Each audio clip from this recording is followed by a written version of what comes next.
Barry, first of all, a disappointment today to go out the Irish Cup in the first stage. Your thoughts on today's game? I thought after the first 15 minutes, Colin, we got the grips of the game, we got control of the game, and I thought we were super for 30 minutes. Maybe could have went one up if maybe a couple of better decisions in the final third of the pitch, and then went in really positive.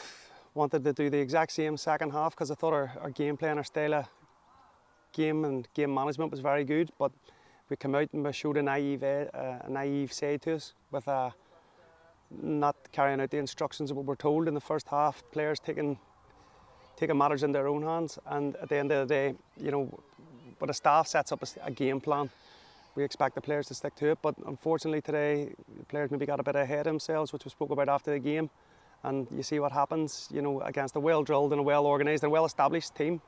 So it just showed a wee bit of naivety from us today, and we just couldn't recover. We went 1-0 down, we couldn't reset, and then it just steamrolled into mistake after mistake and mistake at the back, and you know, we got what deserved, just beat 3-0. But listen, the players will have to learn from that. If they don't, I mean, they'll not be in the team long enough. And I don't like making threats. I know they're young, but it's my job on the line, and I couldn't cope with a couple of performances like that.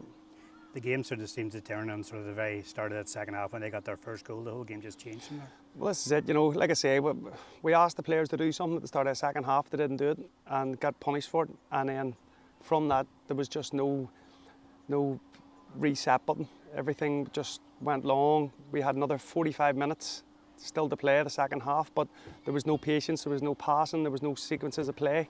Everything just wanted to go back to front to try and get a goal, and that's not the way we want to play. We need players to put their foot in the ball and pass it and move it, especially in that heat. We thought our game plan worked well in the first half, but second half there was no game plan. It was back to front. It suited the opposition, and fair play to them. They capitalised on it and punished us on the break. What have you learned from that performance today?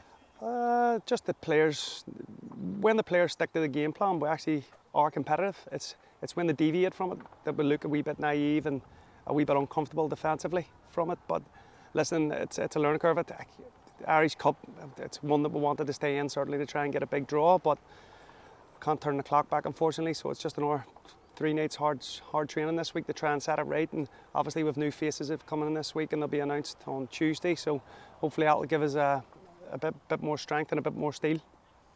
Going out of the Irish Cup, as you said, it's not good. Obviously, it puts more pressure to stay on the likes of Steel and Sons, etc. So we start off on that next week. So it's important to get a win, back to winning well. Again, listen, it'll be the same type of team as we played today. Newcastle are a well-drilled, well-established outfit. You know, I've played against them a few friendlies, and I know how tough it's going to be. So, you know, the draw could have been a bit more favourable for us, but it is what it is. We're going to only play the cards we're dealt, and like I say, there'll be a few changes this week in terms of personnel, so we'll be expecting an improvement. And like I say, as long as I see improvement and the players adhere to the instruction, I'm happy enough. But when they don't stick to the game plan and do their own thing, I know it's not good, and I need players I can trust in there. And the players were told that after the game. You know, everyone makes mistakes. I don't mind that, but it's just if it's constant and there's a running theme to it, then it doesn't bode well for us as a squad.